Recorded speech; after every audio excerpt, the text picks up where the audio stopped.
As Santa Anita Park gets set to go back to a conventional dirt surface, I am joined by the man in charge, Ted Malloy, track consultant for Magna. Now, Ted, what is going to be the biggest challenge in transitioning back to a conventional dirt surface here at Santa Anita? Well, the biggest challenge is finding the right mix. Um, Whenever we build a track anywhere, our main concern is that horse and rider are safe. Um, Speed we really don't care about. And at this point now, in addition to myself, we have two pretty good experts. We have Mike Depew, who is a soils expert, and he's going to stay with us here at Santa Anita until we come up with the proper mixture. When we have the proper mixture, we'll send it to Dr. Peterson, the University of Maine, and he will do certain tests on it, shear tests, and he will confirm that we can put this in place. We're going to put 9 inches on top of an 8-inch base, that we can harrow the cushion out of it, and we can make it compacted enough that it's going to sustain the weight of a horse going 40 miles an hour. Is the weather the biggest challenge as far as putting in a track here at Santa Anita, dealing with the difference of climates from season to season? That's the biggest challenge anywhere. I learned very early in my career that you have two kind of tracks. You have a track that's very good when it rains and so-so when it's dry, or a track that's so-so when it's wet and very good when it's dry. So, I always determined that I would rather have the good track when it's dry because, let's face it, most of the time in this climate and in other climates, the rain is, only a few number of days out of the season. So is weather a concern? Absolutely, because today, these kids riding are quick to say, we don't want to go. They feel it's dangerous, even though it may not be. As we stand here right now, we're still standing on a synthetic surface. When will we see the transition, and what is the timetable as far as getting everything complete to pulling up the synthetic track, to putting down the dirt surface, to seeing horses training over this surface? Okay, we're going to start taking up this surface on the 11th of October. By the 1st of December, we're shooting to have everything in place where I can start watering and harrowing like horses are using it, and then put horses on it the following Monday, which would be probably the 6th or the 7th. That's our goal. The only snag would be, the top material has to be blended.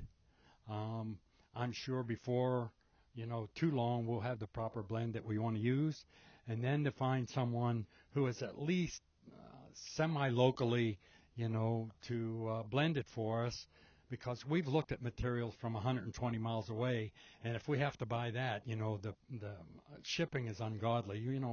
We're looking at $100 a yard, and we need about 21,000 yards. So we've been able to find some materials that are local. The clay we may have to buy from, a source that's a little further away, but I think it's doable.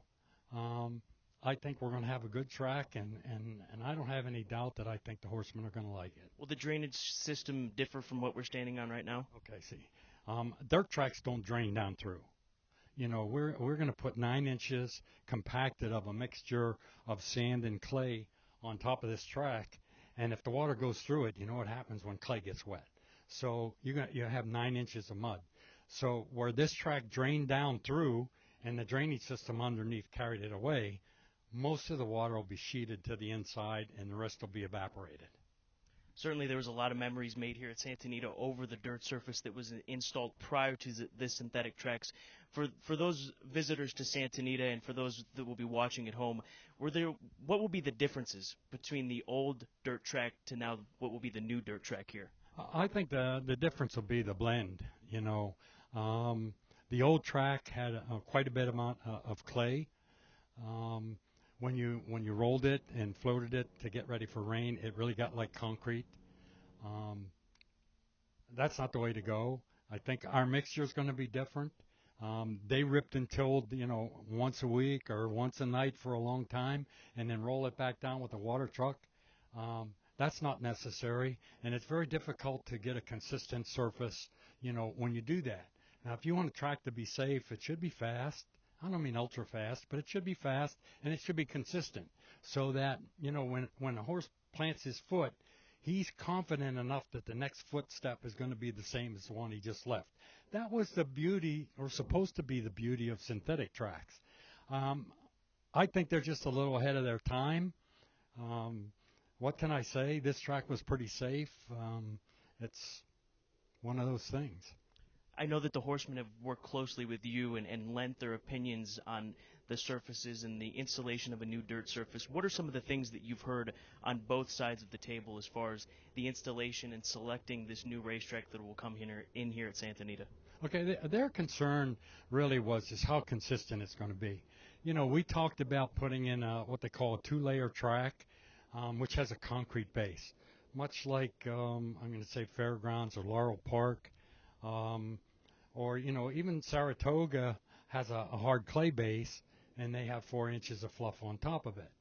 I have a problem with that in that when it is wet and it's sloppy, horses go right through it.